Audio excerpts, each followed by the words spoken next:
번째 분강 제39강 진행하겠습니다. 제가 채널명을 조학당에서 공울소원으로 변경을 했는데요. 거의 8년째 들어가면서 그동안 조학당 외에 공울빛 아카데미 채널도 저와 같이 수행하시는 분들과 함께 법인체로 설립을 해서 운영을 해왔는데, 조학당과 공울빛 아카데미가, 조학당은 일종의 학문적인 어떤 접근 방법을 취하고 공울빛 아카데미는 수행적 관점에서 접근하는 방식을 취해왔는데, 조학당과 공울빛 아카데미가 그 이름이 너무 틀리다 보니까 여러분들이 그 헷갈려 하시는 분들이 많으시다고 하는 주장에 그동안 쭉 적용되어 와 있었습니다. 그래서 조학당이라는 것은 제가 저의 그 호가 조하기 때문에, 조하는 이제 조라스터 또는 조선 아사달의 그 조화를 채용을 한 건데요. 제 개인적인 어떤 그런 이름을 이제는 정리를 하고 어떤 일관성을 유지를 하기 위해서 조학당을 좀 더 대중적인 어떤 이름으로 궁울서원으로 이번에 채널명을 교체를 하게 됐습니다. 그래서 궁울서원의 궁울이라고 하는 것은 일종의 코드인데, 궁이 용을 뜻하고 을이 봉황을 뜻하기 때문에 용봉, 계룡을 표현해 주는 거예요. 그래서 궁울영부 빈몸활성화라고 해서 우리 한국 철학의 핵심이 바로 궁울영부 빈몸활성화이기 때문에 그걸 드러내주는 명칭을 붙이고요.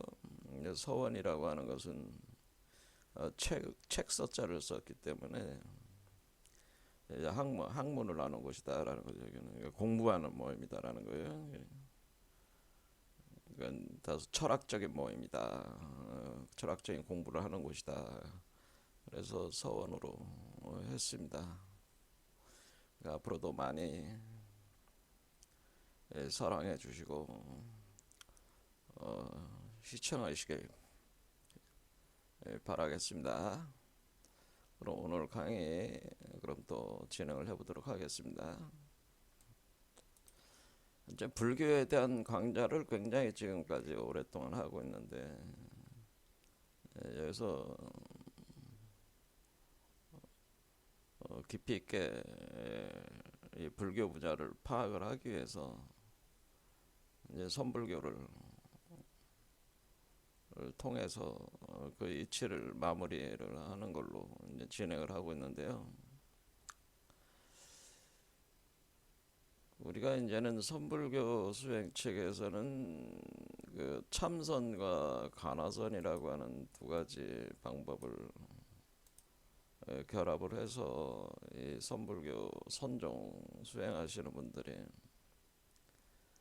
여러 가지 그 사원에서 절이라고 그러죠. 우리말로는 절에서 스님들이 머리 깎고 앉아가지고 수행들을 하신다. 그리고 이것을 대중적으로 확산시키는 다양한 조직이 많이 생겼다라고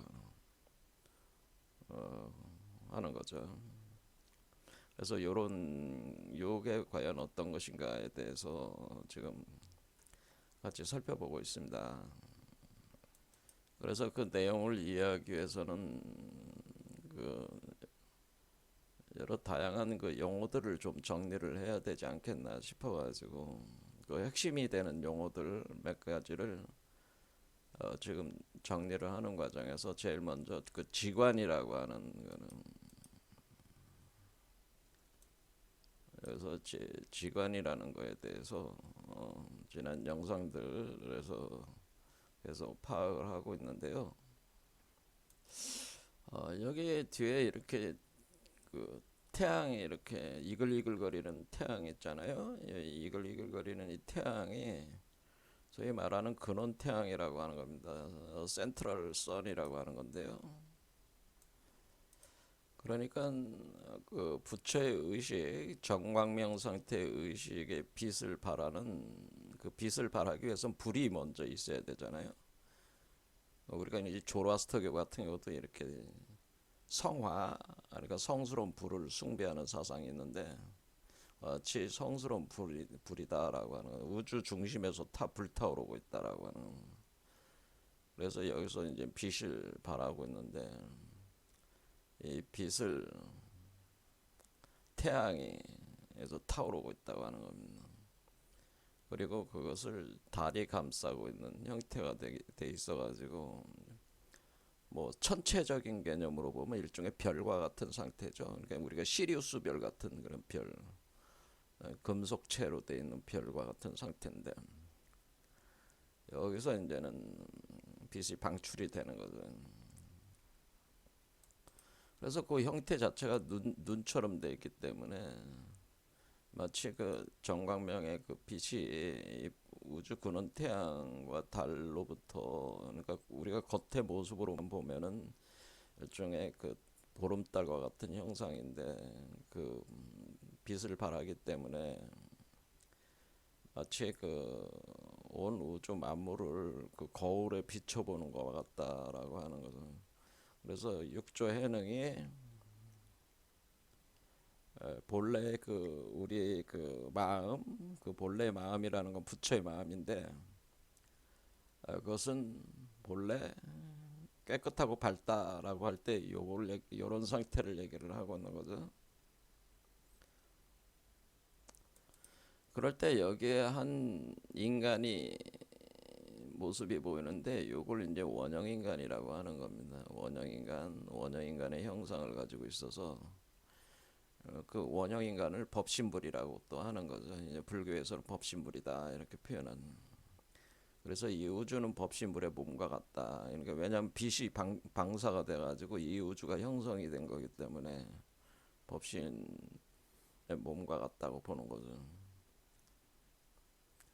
그래서 여기서 이제 불이 타오르면서 그 성스러운 불이 타오르면서 성화가 타오르면서 그 빛이 이 대우주의 빛이 우리 인간이라고 하는 소주체 속에 그 빛이 백그라운드에서 배경으로 작용을 가하면서 모든 그 중생 속에는 마치 그 우리가 빛이라고 하는 것이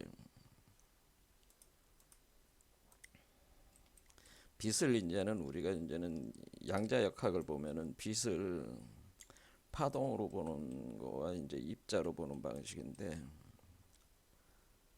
이 입자로 볼 때 입자 형태로 작용하고 있는 그 빛을 광량자라고 하는 겁니다. 광량자, 포톤이라고 그러죠. 그래서 이 입자로 볼 때 빛의 입자는 광량자인데 포톤이 그러니까 빛의 입자니까 그 입자가 우주 공간으로 흩뿌려지는 것과 같은 거죠. 흩뿌려지는 거니까 하나의 그 입자 하나하나가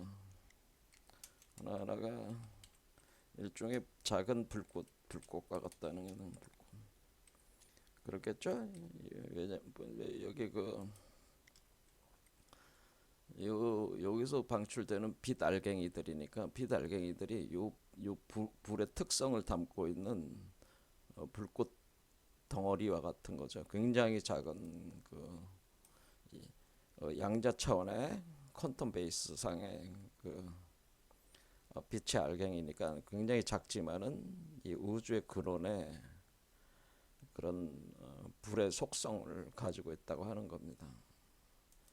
그러면 우리가 이제는 연금술적 변화가 일어나는데 이 불이 왜 터지지 않으면은 달이 감싸고 있다고 그랬잖아요. 이 달이라고 하는 것은 그러니까 이 중심에는 태양이 있고 겉에 달의 형상이 있다고 하는 건 다른 금속체 형상을 가지고 있는 금속이기 때문에, 그러면 여기 가운데는 우리가 요 중심은 우리가 불인데, 여러분들이 태양을 생각하죠. 태양이 이제는 불이 타오르면서 이렇게 터져 나가려고 하는 그 중심에는 공이 있다거나 공, 그래서 잡아당기는 중력이 있기 때문에 이 태양이 기체로 터져 나가지 않고 있는 거예요. 그런데 그 중력을, 그러니까 여기에 이제는 중력 중에 중력이 노멀이 있다는 거죠. 그러니까 여기에, 그러니까 중력이 있어가지고, 그러니까 그래서 여기가 우주의 중심이다는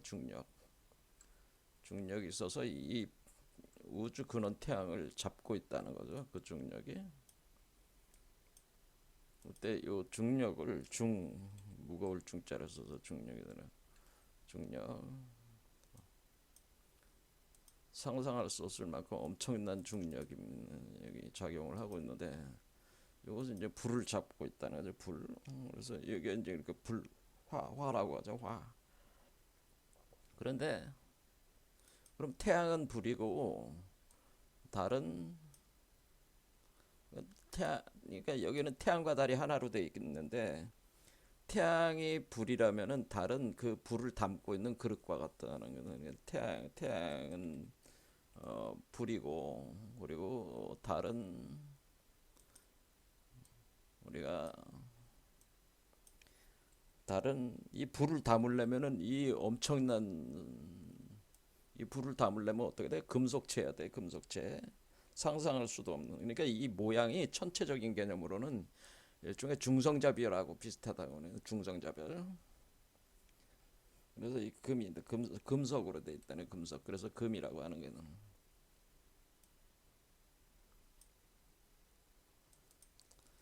그러면은 이 불이 타오르면서 방출이 되는 거 아니에요? 부채 알갱이가 이렇게, 빛의 입자 알갱이가 방출이 되는데, 불이 그대로 사람 몸속으로 들어오는 게 아니라 이 불이 나오면서 이 달을 녹인단 말이에요. 금속이니까 녹여서 나오기 때문에, 그 녹여서 나오면은 그 금과, 그러니까 여기서 물이 나와요. 물.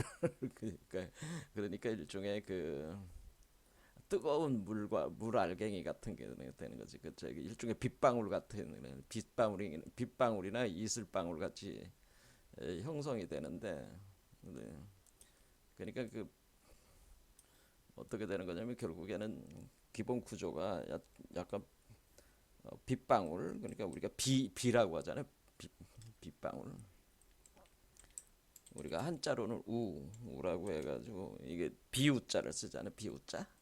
비를 내리듯이 이렇게 비가 내리는데, 그 빗방울 하나하나에 바로 하나하나가 바로 뭐가 되냐면은, 여기 있는 보름달의 그 자그마한 그 하나의 요것도 일종의 그 입자가 되는 건데, 이 불을 담고 있는 입자가 되는 거죠. 그러니까 단순히 불만 떨어지는 게, 불덩이만 떨어지는 게 아니라 불덩이를 포함하고 있는 빗방울. 근데 그 빗방울이 사실은 이 금속체가 이렇게 그 안에 불을 감고 있는 형태를 가지고 있다는 거예요.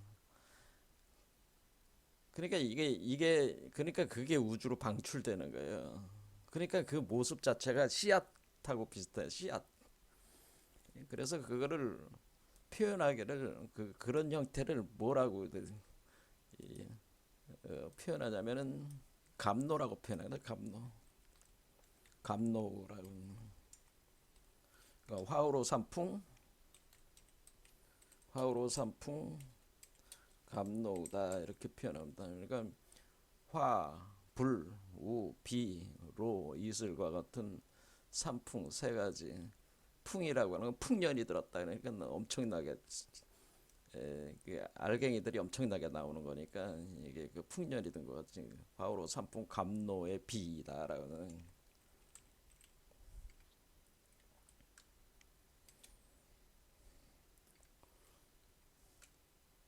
뭐가 내린다. 감노가 확산된다는.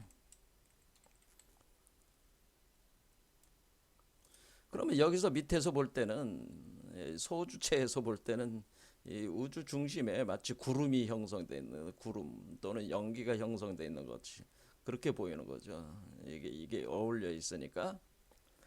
자, 그래서 쫙 그게 오면은 여러분 몸속에 이제는 에너지가 들어오는 거죠. 이런 형태로. 그런데 그 안에 씨앗들이 들어가 있는 거죠. 이 불성의 씨앗이 들어가 있어가지고 본래 여러분 몸속 아래쪽도 이 물이 차 있는데 그 물에 이 비가 내려서 그러니까 마치 바다 위에 비가 내리는 것 같은 형태가 되는 거예요. 그러니까 염수 우리가 얘기하는 그 짠물이 바닷물이잖아요. 그 바닷물 위에 담수가 합해지는 형태가 된다 그러는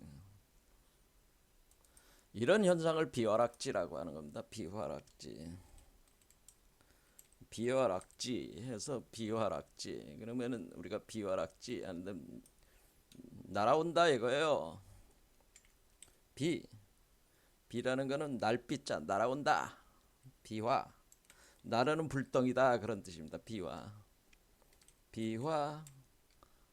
그러니까 나르는 불덩이가 떨어진다라는 떨어져 어디로 떨어져? 땅으로 떨어진다. 그러니까 사람들이 사는 소우주 세계에 이 지구의 비화락지 나르는 불덩이들이 떨어지는 거예요. 그렇죠? 이 불덩이를 담고 있는 요게 떨어지는 건데, 이 화우로 산풍이 떨어지는 건데, 화우로 산풍이 그냥 그 비가 내리듯이 막 쏟아져 내려오는 건데, 그게 이제 비화락지 현상이래요. 그럼 비화락지 현상이 되면은 여러분 몸속으로 이제는 그 비가 막 흡수가 되면서 뭐야 여러분의 그 몸 안에 씨앗이 형성이 된다는 불성의 씨앗이 형성이 되고 이 불성의 씨앗이 형성이 되면서 여러분들이 그 씨앗이 그 움터가지고 싹시 자라면서 여러분 안에 있는 죽어가는 고목에 꽃이 피는 거예요. 꽃이 피고 열매를 맺는. 왜냐하면 여러분은 죽을 수밖에 없는 존재니까 이제 고목인데 고목이라는 게 이제는 늙어서 죽는 나무라는 거죠. 말라 비틀어져서 죽는 마른 나무인데 그 마른 나무에 겨울과 같은 마른 나무에 봄철에 생기가 돌면서 꽃이 피고 열매를 맺는다. 그렇게 되는 거예요. 그러면 이제 비화락지 현상으로 인해서 이것이 일어나는데 이렇게 되면은 어떻게 돼? 이렇게 비화락지로 일어나요. 이렇게 되면은 비화락지로 인간이 부처로 진화한다라고 하는. 그러니까 이 비화락지는 왜 일어나냐면은 인간들을 부처로 진화시키기 위해서 에너지를 공급하는 진화시키기 위한 에너지를 공급하는 방식이다 그런 얘기입니다. 그러니까 우주 자체는 인류를 부처로 상승 진화를 시키고 있다라고 하는 겁니다. 특히 오늘날의 시대가 이제는 그런 막바지 시대에 온 거예요. 이 비화락지 현상이 굉장히 강력하게 일어나는 시대에 와 있다라는. 그래서 우리가 물병자리 시대라고 하는 것은 물병을 쏟아붓는다. 물병에 물을 쏟아붓는다는. 그 물병에 물이 비가 돼서 쏟아져 내리는 그 물병 속에 바로 이 감로가 들어가 있습니다. 감로, 비화락지 하는 이 불의 씨앗들이 감추고 있는 감로들이 있어서 쏟아부으면은 여러분 몸속으로 중생들 속으로 이게 쏟아져 들어온다는. 그러면은 인간이 부처로 진화를 본격적으로 하는 시기다 그런 얘기입니다. 그래서 우리 선조들께서 그것을 파악을 해서 지금이 개벽의 시대다 이렇게 이제는 명칭을 시대적 어떤 그런 거를 표현을 하신 거예요. 그러면은 인간이 부처로 된다는 것은 그러니까 개벽이 된다는 것은 인간은 소우주니까 소우주체가 부처는 대우주체니까 대우주체로 그래서 인간을 보통 소성인간이라고 하는 거예요. 소성인간. 우리가 이제는 세상에서도 그러잖아요. 쫌생이 같은 놈들은 소인이라고 그러잖아요.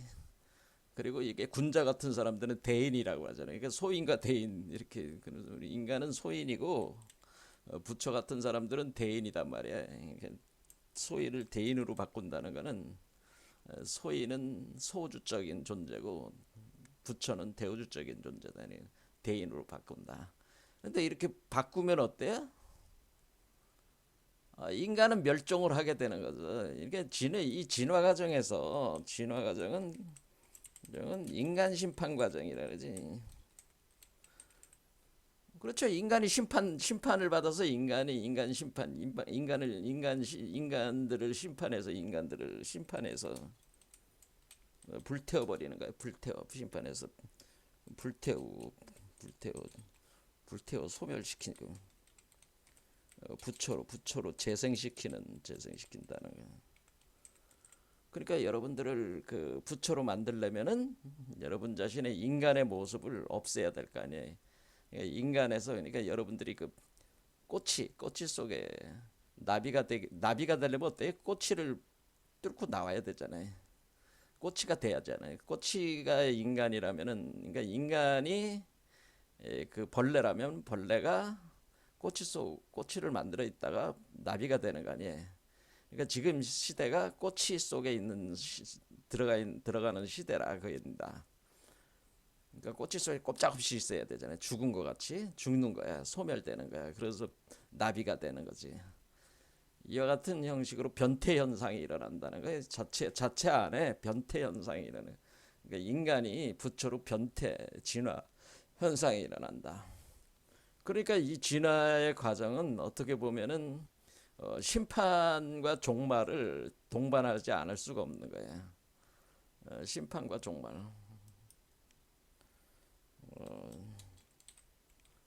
종말을 통해서 불태워서 불을 태우는 거죠. 불이 들어오는 거잖아요. 불덩이들이 계속 들어오니까 태워서 소멸시키고 부처로 재생시킨다는. 근데 여러분 안에 이미 부처의 씨앗이 형성됐기 때문에 계속 들어오는 감노들은 어떤 역할을 하는 거예요? 여러분들을 불태우는 역할을, 여러분들을 끓어오르게 만들, 여러분들을 엄청난 뜨거운 물과 불 속에다가 한마디로 여러분들이 가마솥 같은 데다가 던져 넣은 거야. 그러니까 뭐 물이 부글부글 100도가 되는 물에 부글부글 끓는데 거기다가 던져 넣었다고 생각해. 그러니까 뼈까지 다 녹아버릴 정도의 그러다가 던져지게 된다고 하는 겁니다. 그래서 다시 태어난다. 이렇게 진화를 한다. 이것이 이제는 거의 모든 종교들이 이런 어떤 예언들을 다 한 거예요. 자, 그래서 여기서 이제는 알 수가 있었습니다. 자, 그래서 우리는 뭘 알 수 있었냐? 원래 그 에너지가 위에서부터, 여기가 산 꼭대기에서부터 산 아래로 비가 내려가지고 물이 흘러내려오는구나. 그러면 이 낮은 차원으로 흘러내려오는 겁니다. 이것을 우리가 에너지적인 측면에서 우리가 용출한다. 그러니까 여기서 그 에너지가 그러니까 이걸로 들어가겠습니다. 용출한다는 것은 뭐예요? 우리가 마치 바위샘에서 그 샘물이 이렇게 그 올라오듯이 이렇게 그 용출을 되는 거야. 이렇게. 그러면은 막 그러니까 여러분들이 뭐 산에 가면은 뭐 절 같은 데 가면은 뭐 바위에 그 저기 있고 거기에 보면 약수가 있잖아요. 약수 떠드시고 그러잖아요. 그러니까 그런 거 같이 용출이 된단 말이에요. 이게 우물이 있단 말이에요. 여기에 우물이 있어가지고 우물물들이 계속 뿜어져 나오니까 이 우물물들이 산을 타고 내려갈 거 아니에요. 계곡물을 타고 내려가서. 그래서 이게 전체적으로 산 구조가 되는 거야. 그러니까 우리가 이렇게 뭐 이렇게 된다고 치면은 여기가 부처고요. 여기 맨 꼭대기가 요게 있는 거고 요 산 꼭대기가 요게 인간이란 말이야. 그러니까 이 꼭대기와 이 꼭대기의 에너지 차이가 있잖아. 높이 차이가 있잖아. 위치 에너지의 차이가 있잖아요. 그런데 요 높이에 있는 사람을 요 높이까지 끌어올리려면은 요 높이만큼 하는 위치 에너지에 대한 에너지 양을 여기 요 산 꼭대기에 있는 사람에게 공급해 줘야 될 거 아니에요. 그런데 그 에너지가 어디서 시작되는 거냐면 여기서 맨 꼭대기에 있는 그 바위 틈에서 나는 샘물에서 시작이 된다. 그런 얘기입니다.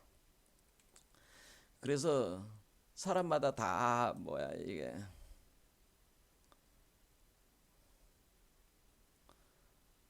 이렇게 하면은 마치 산과 같은 형상. 산인데 막 그 봉우리들이 많아. 그러면은 뭐 저 같은 경우가 요 수준이 저 같은 수준에 이게 뭐 여기가 이제는 저다. 어? 그러면 여러분들은 여기다. 요 산이다. 그거는 뭐 개나 돼지는 요 산이다. 이렇게 뭐 이렇게 의식 수준이 있단 말이야. 그래 여기는 이제 부처의 수준이다. 그러면은 이렇게 하는 걸 이걸 우주의 풍경이라 유니버스 랜드스케이프라고 그랬으니 우주 구조의 그 에너지 구조로 보면은 이렇게 각 레벨이 있다는 거야. 그렇죠? 그런데 그 본론적 에너지는 어디서 시작이 되는 거냐면은 여기서부터 이제는 여기서 이렇게 흘러내려가는 거죠. 이렇게 흘러내려가서 여기 물이 차서 올라서 여기 된 뒤에 얘가 올라갈 수 있게 점핑해서 올라갈 수 있는 요 에너지만큼 얘한테 공급을 해야지 점핑할 거 아닙니까? 그러니까 이런 작업을 하게 된다 그런 얘기입니다.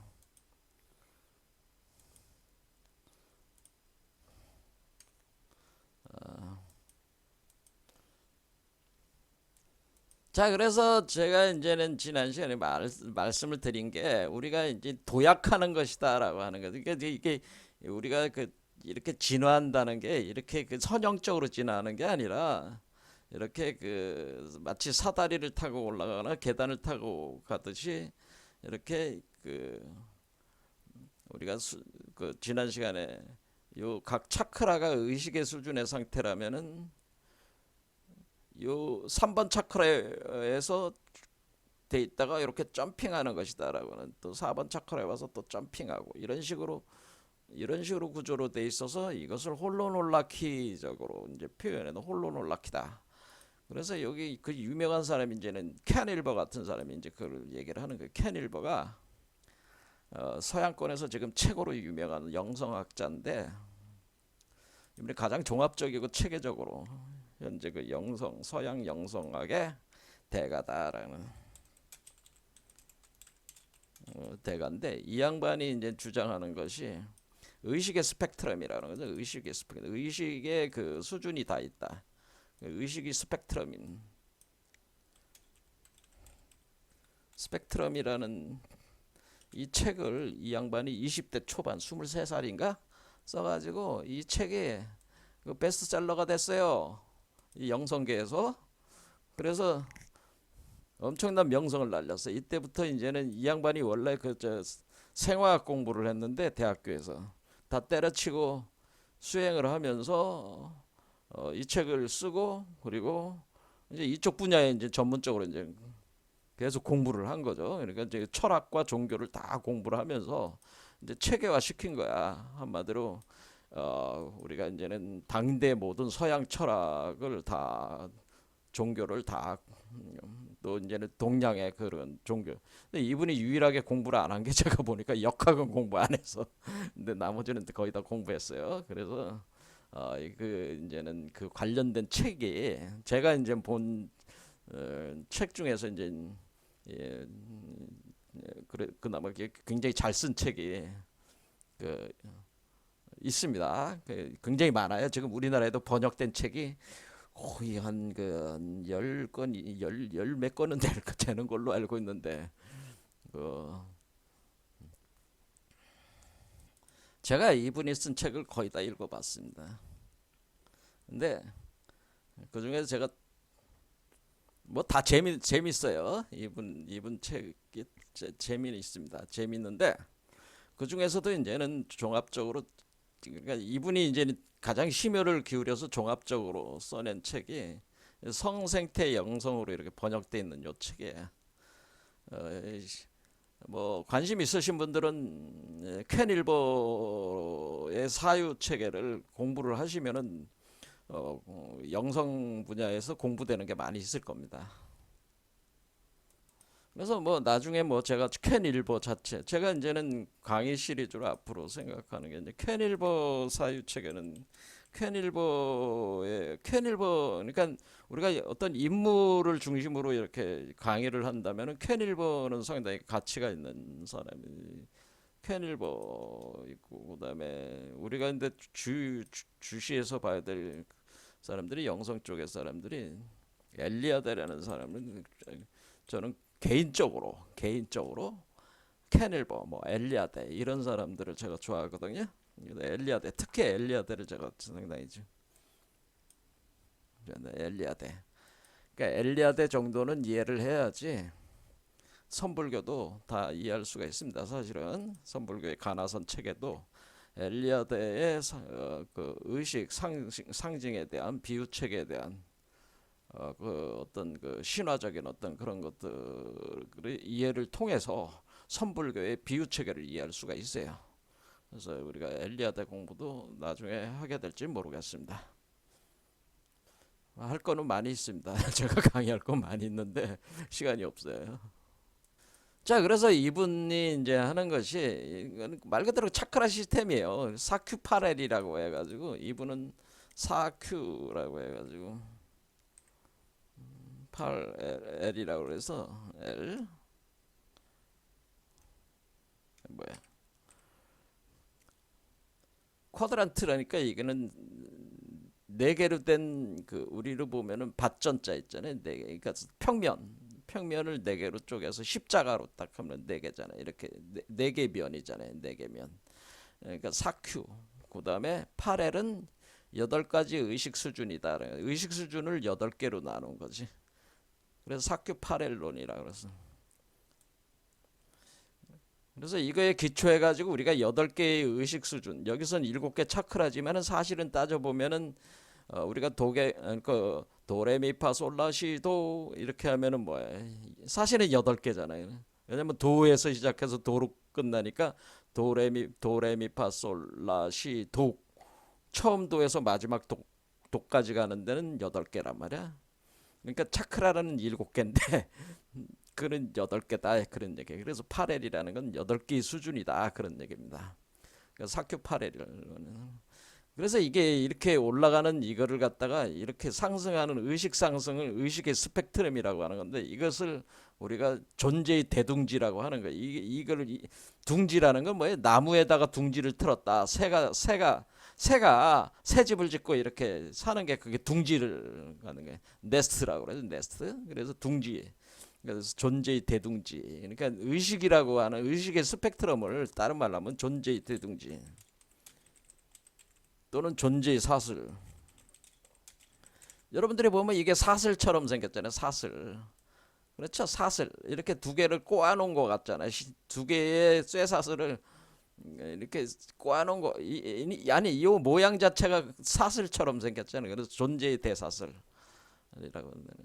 그래서 이게 뭐냐면 진화 메커니즘이죠. 진화. 인간의 의식의 진화는 존재의 대둥지나 둥지 또는 존재의 대사슬 메커니즘으로 이렇게 상승하는 것이다. 그것을 정밀하게 설명을 하기 위해서 사큐파렐 이론과 함께 이분이 홀론홀라키는 이분이 고안한 건 아니지만은 다른 분이 해놓으신 거를 이분이 흡수를 해가지고 자기 철학화한 거예요. 홀론홀라키는 이거를 방식을 홀론홀라키 방식으로 이렇게 진행이 된다고 하는 것을 하면서 인간들이 왜 정신병에 걸리고 뭐 그런 것들에 대해서 우리가 정신의학적인 것들에 대한 분석 시도도 다 하는 거죠. 뭐 그런데 오늘은 뭐 그 캐닐버에 대해서 얘기하려는 건 아니고, 지난 시간에 한 내용을 정리를 하는 게, 이게 원래 그 캐닐버의 사유에서 홀로노라키에서 사큐파렐에서 레벨 간의 그 어떤 점프하는 변증법적인 양적 축적의 질적 변환이라고 하는 존재의 대둥지, 존재의 대사슬 메커니즘, 의식의 스펙트럼의 메커니즘으로 이렇게 돼 있는 거구나, 이런 거죠. 자, 요런 건데, 요런 과정에서 이런 과정에서 점핑을, 아까 얘기했듯이 우리가 점핑을 할 때는 제가 얘기했듯이 우리가 의식이라고 하는 것은 아까 우리가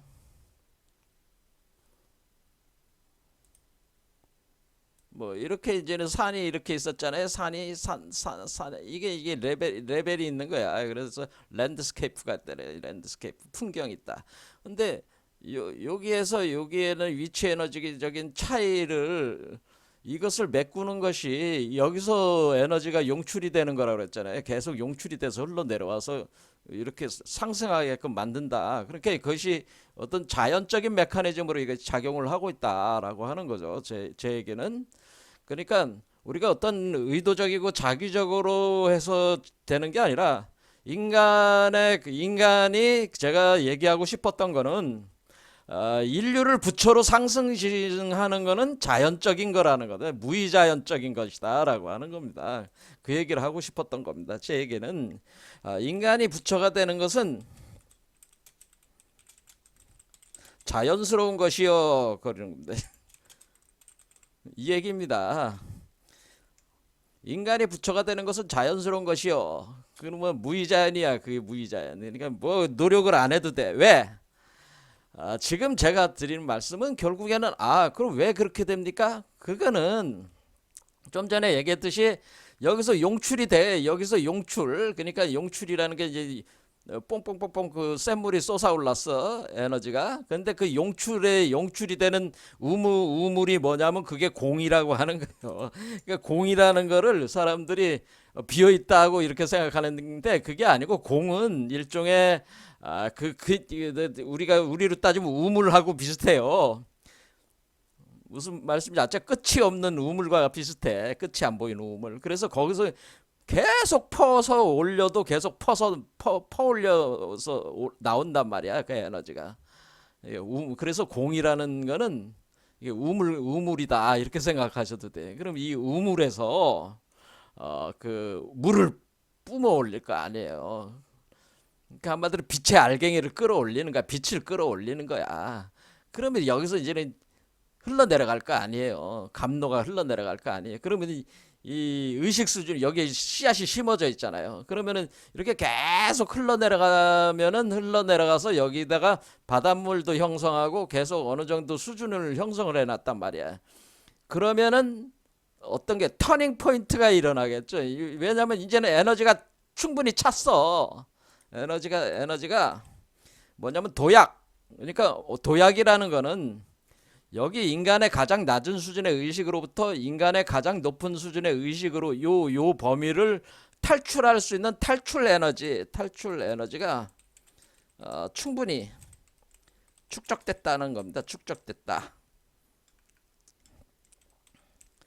그러니까 탈출 에너지가 충분히 축적됐다. 그러니까 여러분들이 어떻게 생각하냐면 여러분들이 우리나라도 지금 이제 인공위성을 쏘잖아요. 그러면 인공위성을 쏘면은 뭐 저기 나로 같은 거 막 쏘고 그럴 때 이렇게 뭐 그 누리호 나로 뭐 그런 거 쏘는데 그때 할 때 로켓으로 쏘잖아요. 그럼 우리나라 뭐 현무 미사일도 만들고 뭐별 미사일들도 많이 만들어. 그때 이제는 추진력을 가할 때 우리가 여러분들이 생각할 때 지금 이게 이제 지구라고 생각하면은 이 지구의 대기권이야. 여기가 위에가 여기가 대기권인데 우리가 여기를 탈출하는 거란 말이야. 여기는 지평선이니까 땅이고 땅에서 쏘아 올려서 여기 밖으로 나가야 된단 말이야. 그런데 여태까지는 쏘았어. 계속 얘를 계속 쐈는데 여기까지 날아가다가 뚝 떨어졌어.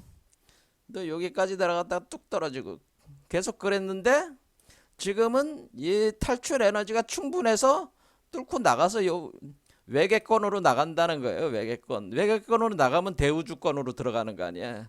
그러니까 인간의 의식이 지금 어느 정도 수준이 지금 돼 있냐면은 탈출 에너지가 충분히 축적된 상태다라고 하는 겁니다. 근데 그것이 인간들이 무슨 수행을 해서 그런 것이 아니고 제가 드리는 말씀은 여러분들이 뭐 앉아가지고 단전호흡하고 뭐 명상 열심히 하고 그런다고 해가지고 이것이 에너지가 축적된 게 아니라는 겁니다. 제 말씀은 그렇게 해서 축적을 하려고 하는 거죠. 그러니까 여러분들이 그 뭐 단전호흡을 한다든가 명상을 하는 이유는 왜 그러냐면 탈출 에너지를 확보하기 위한 거야. 그게 다 사실은 그렇죠. 여러분들이 우리가 신이나 부처가 되려고 신선이나 부처나 뭐 성인이 되기 위해서 상승하기 위해서 수행들을 하신 거잖아요. 그럼 결국 인간을 벗어나고자 하는 거야. 인간의 형태를 벗어나고자 하는 건데 그게 탈출의 에너지. 인간의 형상을 탈출하려고 하는 건데 근데 그 탈출하는 것을 축적하는 행위가 수행이란 말이야. 수행이라고 하는 거는 결국 탈출 에너지를 확보하고 그 다음에 탈출하는 기술을 확보하는 게 탈출 에너지와 기술을 동시에 가져야 될 거 아니에요. 그러니까 그걸 해야지 탈출할 수가 있으니까 그거를 하기 위해서 수행을 해왔는데 탈출 에너지가 그런 수행을 안 해도 아니 그러니까 그런 수행을 해도 되고 안 해도 되는데 어쩌거나 우주 자체적으로는 탈출 에너지를 인간의 몸속에다가 자연적으로 축적을 시켰다는 겁니다.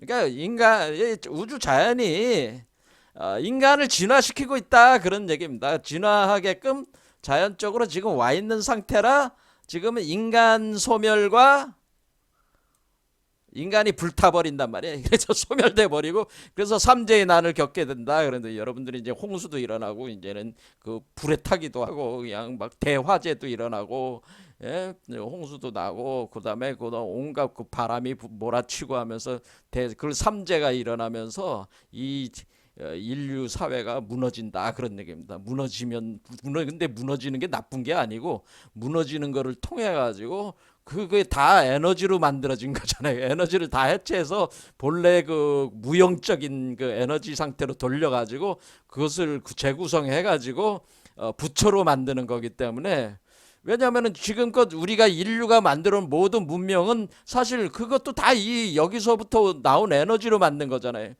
여러분들이 우리가 농경 문화다, 뭐 채집 수렵 문화다, 농경 시대다, 산업 시대다, 뭐 이런 것들이 다 그 인류의 문명이라는 건 다 태양으로부터 온 에너지를 가지고 지금 인류가 지금 존재한 거 아니에요?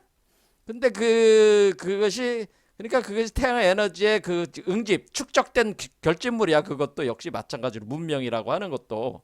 근데 그런 것을 다 활용을 해가지고 탈출해야 되니까 말 그대로 그 탈출하려게 필요하면은 뭐 집에 있는 기둥을 뽑아다가도 그냥 불에 태워야지 그게 불로 다시 전환을 시켜가지고 이렇게 탈출할 수가 있으니까 무너뜨려야 될 거 아니야. 기둥을 뺀다는 거는 집을 무너뜨릴 수밖에 없는 거 아니야. 그러니까 이 집에 기둥을 뽑아가지고 불태워가지고 탈출할 수가 있다. 그리고 별별 에너지를 다 모아가지고 총체적으로 모아서 탈출할 수가 있다. 그러니까 이 집이 다 무너지는 여러분의 몸이 무너진다는 겁니다. 그래서 그런 시대다. 그러니까 이렇게 탈출 에너지는 자연적으로 돼서 그래서 지금을 반본하는 시대, 환류 시대라고 합니다. 환류. 그러니까 여기서 용출이 일어나서 여기서 쌓였는데 지금은 이제는 이렇게 역으로 이제 올라가기 시작하는 시대야. 환류 시대야. 그러니까 이 환류 시대를 가리켜서 원시 반본 시대다. 또는 반본하는 시대다라고 하는 겁니다. 반본하나는 그러니까 원래 여기 용출되는 원래 부처 나의 본래 시가 내려온 그곳으로 돌아가는 거. 시가 시작된 나의 시작은 시가 시작된 곳이야. 나라는 그 존재의 씨앗이 시작된 곳. 내 영혼이 시작된 곳은 바로 여기시다. 여기. 그래 여기로 돌아가는 거야. 그렇죠? 그래서 여러분들이 진화를 해가지고 이제 돌아가게 된다라고 이렇게 된다는 겁니다. 자, 그래서 지난 시간에 지관에서 관이라고 하는 것은 바로 이런 용출 에너지를 여러분 몸속에다가 내재화시키는 과정이 관법인 것 아니겠어요? 그 에너지를 계속 공급하는 게 그래서 내관에 우리가 에너지를 자꾸 밖으로 쓰니까 밖에 문명을 건설하고 여러분들이 밥 벌어먹고 살기 위해서 온갖 그거를 다 하는 거는 다 뭐 공부도 하고 뭐도 하고 다 하는 거는 그것도 에너지를 쓴 거잖아요. 그래서 에너지를 써가지고 여러분들이 나름대로 업적들을 남긴 사람들도 있고 못 남긴 사람들도 있지만은 어쨌거나 그 에너지는 어딘가 가서 뭉쳐가지고 있는데 그게 뭉친 것들이 인류의 문명의 총하다 그겁니다. 그런데 그거를 이제는 내부적으로 돌려서 다 부셔가지고 내부적으로 돌려가지고 환류시키는데 사용을 한다 그런 얘기입니다. 환류. 그러니까 내관해야 되는 거죠. 그럼 내관 관법은 내관해야 되고 지라고 하는 것이 그래서 지라고 하는 거가 멈춘다는 뜻이 이게 지자가 멈출 지자인데 이게 멈춘다는 의미보다는 이거는 축적한다는 의미다라고 제가 얘기를 했습니다. 이게 그래서 이 지를 요 지라고 하는 것은 의식을 집중시키는 거다. 그러니까 요가 수행 책에서 여기 다라까지가 지의 상태다 이렇게 보시면 되는 거예요. 그러니까 다라까지 요 다라가 이제 일곱 여덟 단계에서 우리가 다라라고 하는 것이 집중이잖아요. 그러니까 집중 응집시키는 것이 지관의 지다 그런 겁니다. 근데 이렇게 어떤 특정한 곳에서 멈춰서 집중을 시킨다, 의식을 집중시킨다고 하는 것은 다른 측면에서는 에너지를 축적하는 거다라고 하는 거죠. 지라고 하는 것이 에너지를 축적해서 쌓는 행위다.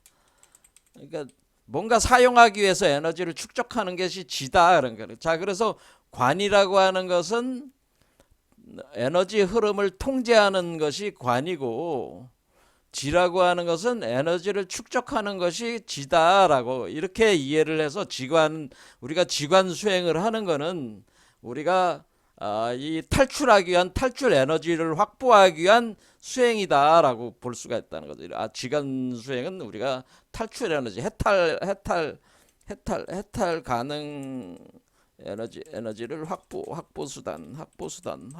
하기 위한 수단이다. 확보하는 수행이다 이렇게 보시면 되는 거예요. 그런데 그 에너지가 다 어디에 와 있다는 거예요? 우리 몸속에 다 와 있다는 거예요. 단지 그것을 이거는 이제 재구성을 해가지고 하는 이제 기술, 그게 필요한 거죠. 기술이 필요한 거야. 자, 그래서 일단 지는 에너지를 축적해서 쌓는 행위인데, 쌓으면 뭐예요? 쌓으면 산처럼 쌓는다는 얘기 하잖아요. 쌓으면 산이 된다라고. 자, 에너지를 축적하는 데는 여러분들이 먹어서 소비하기 위해서 축적하는 경우도 있고, 소비를 넘어서 양이 늘어나면은 그것을 또 창고에다가 쌓는 거는 산처럼 쌓는 것 같아서, 이게 또 축적하는 거와 산이 되는 거는 또 이렇게 연결이 된다라고 하는 거예요. 그래서 제가 그거를 역학적으로 우리가 용출에서 환류까지 이렇게 계속 쌓아 내려오는 거를 우리가 그 바람이 여기 있는 바람이 여기 있는 에너지를 밑으로 끌어내려 가지고 여기다 쌓는다 그래 가지고 풍천소축이라고 그랬습니다. 그러니까 소주체에다가 쌓는다. 소주체에 쌓는 것이 풍천소축이요. 그래서 쌓는 거야 여기다가 이렇게 하향해서 쌓는 것이 풍천소축. 그러면은 이 풍이라는 거를 제가 뭐라고 그랬습니까? 풍이라고 하는 것이 fu라나라고 그랬잖아요. fu라나. 그럴 때 풍천소축 할 때 풍이 제가 처음 얘기할 때 fu라나, 여기서 보면은 fu라나야마에서 이 fu라나라고 하는 것이 풍입니다.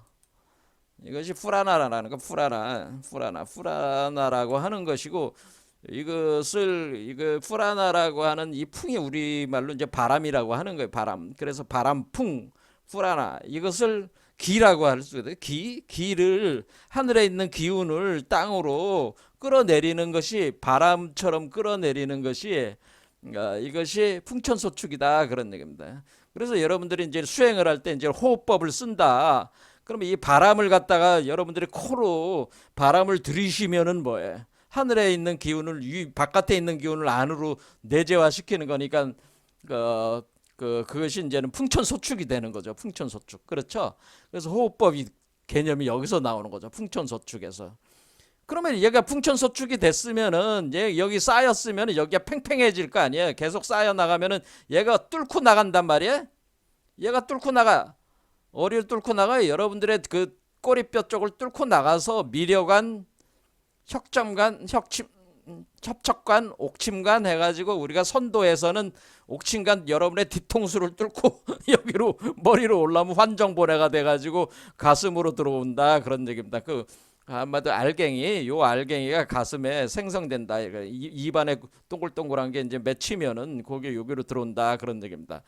그러면은 얘를 키워야 될 거 아니에요. 그러면 얘를 키우는 거는 산천대축이다. 왜냐하면 얘가 대우주체가 되는 거니까, 얘는, 이 사람은 소우주고 여기서 태어나는 요 극미세한 얘는 대우주가 되는 거니까 이게는 산천대축이다라고는.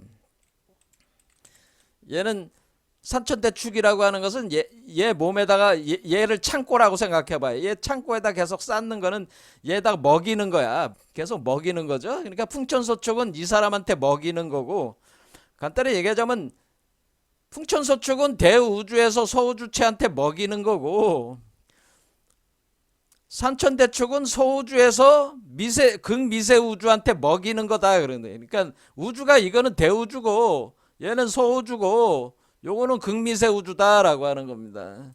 제가 왜 극미세우주라고 하냐면 양자적 크기를 가져서 그래요. 여기에 양자 세계로 구성이 돼 있단 말이에요. 이게 양자역학의 세계로 구성이 돼 있어서 그래. 나중에 양자역학을 다룰 수밖에 없는 이유기도 한 거예요. 이게 양자 세계이기 때문에 극미세우주. 그러니까 먼지와 같은 세계라거든요. 먼지 알갱이와 같은 작은 세계, 먼지 알갱이와 같은 그 크기 안에 이 대우주를 품고 있기 때문에 그 극미세 우주라고 하는. 그러니까 여러분들이 영화에 보면 뭐 앤트맨이라고 있잖아요. 앤트맨을 상상하시면 돼. 앤트맨에 들어가니까 앤트맨이 그 얘기 보면은 거기 양자 그 세계 속에 들어가 가지고 활약하는 그 내용이 거기 주로 해가지고 만든 이 영화가 그 앤트맨이라는 거죠. 그렇게 극미세 우주 양자 세계로 들어간다 그 얘기예요. 요게 양자 세계다 그런 얘기입니다. 그러니까 양자 역학을 알아야 되겠어 모르겠다. 양자 역학도 알아야 된다 그 얘기예요. 이게 여기에 양자 중력의 세계란 말이야. 그래서 이게 양자 중력 세계다 이러니. 양자 중력 세계, 양자 중력 세계이다 그런 얘기. 그러면 우리 소우주가 있는 세계는 뭐예요? 여러분들이 사는 세계는 평범한 세계고, 요 세계 안에 미세우주가 감춰져 있다. 여러분의 몸속에. 그러니까 인간은 두 개의 몸으로 돼 있는데, 인간은 이렇게 그 겉에 있는 이 거친 몸이 있고, 예? 그 다음에 요 속 안에 또 하나의 몸이 있어요. 여러분 몸 안에 감춰진 몸이 있는데 그것을 미세한 몸이 있다 그런 얘기입니다. 미세한 몸. 그러니까 우리가 극미세 이전에 미세한 몸이 있구나. 그러니까 우리가 소우주에는 두 가지 몸으로 겹쳐 있구나. 하나는 미세한 몸이요. 더하기 하나는 거친 몸이다라고 하는 겁니다. 그러면 우리가 지금 여러분들이 뭐 때밀이 할 때 때 닦아내는 몸이 뭐 이렇게 거친 몸이야. 그 다음에 여러분 몸 안에 미세한 몸이 있다. 그걸 아스트랄체라고 하는 겁니다. 미세한 몸이 있다. 그래서 이 미세한 세계를 보는 게 이게 미묘한 세계라 이 미세한 몸을 가리켜서 정묘 소프트 바디 시스템이라고 그래서 정묘한 몸. 근데 내 정묘한 몸을 언제 그걸 알 수가 있습니까? 이렇게 할 때 제가 뭐라고 그랬어요? 이 정묘한 몸이라고 하는 것은 제가 이제는 요것이 이제는 발동을 하면은 그러니까 다섯 번째 의식 전 오식이 우리가 소작지로 이렇게 전식득지라고 그랬잖아요. 전식득지가 되는데, 그 다음에 육식이 바로 묘관찰지가 된다고 그랬잖아요. 묘관찰지로 우리가 지혜가, 그러니까 이렇게 보는 세계가 또 능력이 달라지는 건데, 여기서 묘관찰한다고 그랬잖아요. 묘관찰. 묘관찰하는 요 때가 이 정묘한 몸을 볼 수 있는 때예요. 여러분들이 관찰할 수 있는 때. 그러니까 어떤 혼동된 상태에서 그것을 감지해 가지고 그걸 느끼는 상태가 아니라 실제로 그 환하게 볼 수 있는 상태가 묘관찰지에 도달했을 때, 이게 육식에 도달했을 때가 묘관찰지가 발동을 할 때인데, 이 묘관찰지, 이 묘라고 하는 것이 이 정묘한 몸을 관찰하는, 그러니까 우리가 눈으로 이렇게 보는, 그러니까 눈이 지금 어떻게 여기는 부처의 눈이 되는 거고, 지금 여기에 눈은 뭐가 되겠어요? 일종의 묘안인데, 여기에 눈은 지금 법안 상태의 눈이란 말이에요. 법안 상태의 눈이 왔을 때 우리가 여기 묘관찰지 상태에 도달을 해서 여러분 안에 있는 소프트 바디 시스템을 볼 수가 있다. 이제 소프트 바디 시스템이라고 하는 것은 이렇게 삼맥칠륜으로 돼 있다. 그래서 이렇게 빨간 뱀과 파란 뱀으로 두 가지 맥도가 있고, 그 다음에 이 가운데는 이 두 가지 맥이 합한 맥도 중맥이 있고, 그래서 그걸 삼맥이라고 하는 거고, 7개 차크라가 발동을 하고 있으니까 삼맥칠륜 시스템으로 이 정면 몸 구조가 구성이 돼 있다고 하는 것을 관찰할 수 있다라고 하는 겁니다. 육식 단계에 도달을 하게 되면은 요게. 그러니까 얘가 나와야지, 먼저 얘가 나와야지 볼 수 있는 거죠. 자, 그러면 지관이라고 하는 건 이제 알았습니다. 그러면은 지관이 필요할까요, 안 필요할까요? 자, 지관이라는 건 필요하기도 하지만은 사실은 이미 지관의 단계는 인류의 현재 상태로 보면은 우리가 지관이 꼭 필요한 시대는 아니다라고 하는 것을 알 수가 있어요. 뭔 말씀인지 아시겠죠? 왜?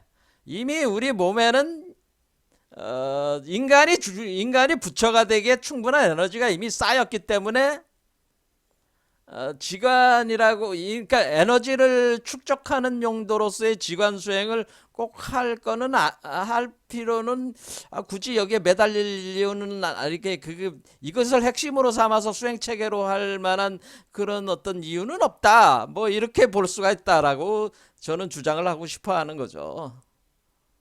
이해가 되시죠? 하지만 지관이라고 하는 게 뭔지는 이제 알았어요. 지는 축적하는 거고, 에너지를 축적하는 거고, 그것을 그다음에 그것을 에너지 축적하는 거는 탈출하기 위한 에너지, 충분한 에너지를 축적하는 거고, 축적하는 거는 소비하기 위해서 축적하기도 하지만은 또 소비가 다 되면은 그것을 산처럼 쌓아나가기 위해 쌓아나가. 그러면 산으로 쌓아나갈 때 궁극적으로 여기다가 쌓아나가는 거지. 자, 그래서 지관이 계속 필요하긴 하지만은 핵심적인 요소로서 필요한 거는 아니다. 그런 단지 지관이라는 개념이 이런 개념이구나라는, 이런 개념에 그것을 사마타 윗바사나라고 하는데, 사마타 윗바사나가 본래 이와 같은 수행법이라고 하는 거구나라고 하는 것을 여러분들이 알고 있으면 된다 이거예요. 왜냐하면 지관은 기본으로는 깔고는 있지만은 개념으로 알고 있으면서 여러분들이 수행을 더 중요한 단계로 들어가야 된다, 그런 얘기죠. 자, 그러면 우리는 여기서 이제는 뭘 이제 알 수 있냐면은, 에너지를 보유를 축적을 하고 있으면은 이 에너지를 효율적으로 써야 된다라는 걸 알 수 있어요. 내가 가솔린을 갖다가 차에다가 놓는데 내가 500km까지 딱 달릴 수가 있는데, 부산까지 바로 가면은 되는데 내가 뭐 광주 쪽으로 들렸다가 옆길로 새고 막 그러면은 부산에 도착하지 못하겠죠. 그 가솔린만 가지고는. 그렇죠. 그 연료만 가지고는. 그러니까 에너지가 충분히 쌓여 있어도 그 에너지를 효율적으로 사용이 안 되면은 목적지를 도달할 수가 없다, 그런 얘기입니다. 해탈할 수가 없다, 그런 얘기입니다. 그러면은 어떻게 하면은 그러면 최적의 그 경로를 찾아갈 수가 있습니까? 그러면 여러분들은 요즘에는 내비게이션을 터가지고 내비게이션을 딱 누르면은 그게 잘 알아서 최단 경로를 찾아주잖아요. 그런 것처럼 최적 경로를 찾아서 가야 된다라고 하는 겁니다. 길이 잘 안 막히는데 뻥 뚫린 데 있잖아요. 그러니까 우리가 해저 터널처럼 한번 타면 그냥 가버리는 그 도로가 하나가 있는데, 그게 바로 중맥이라는 도로가 있다. 중도라는 도로. 여기서 여기까지 그냥 구멍이 뻥 뚫려 있다 이겁니다. 그러니까 우리가 옆길로 새지 말고 이 중맥을 타고 가야 돼. 그러니까 이제 중맥을 타고 가는 길이 가장 빠른 길이다. 그게 가장 효율적인 길이 있구나. 그러니까 우리가 괜히 무슨 탄트리즘을, 그러니까 우리가 왜 중도 실상 일체 세계를 주장하는 게 왜 그러냐면은, 그렇게 해야지 가장 빠르게 갈 수가 있다고 하는 거예요. 그렇게 해야지 해탈이 빠르다 이거예요. 그러니까 100년에 할 일을 1년 만에 끝낼 수도 있다. 그렇게 해야지만이, 에너지를 아무리 쌓고 여러분들이 그 수행을 열심히 해가지고 몸에다가 에너지를 축적시켜 놔도 그게 뭐야? 엉뚱한 일을 하는데 자꾸 에너지를 소비를 하다, 엉뚱한 데 신경 쓰다가 엉뚱한 방향으로 가서 하다가 그 에너지를 다 낭비하고 결국에는 목표는 이루지 못하고 나가 떨어진다. 정신병이나 육체적 질병을 얻어서 나가 떨어지는 상태가 돼버리니까, 이게 그러니까 이게 지혜가 상당히 필요하구나. 최적 경로를 찾아서 가는 것이 가장 중요하다고 하는 거죠. 그거는 우리가 그림상으로는 요 중맥을 따라가야 하는 것이 가장 빠르다라고 하는 겁니다. 자, 다음 시간에 또 계속하겠습니다. 오늘 여기까지 하겠습니다. 감사합니다.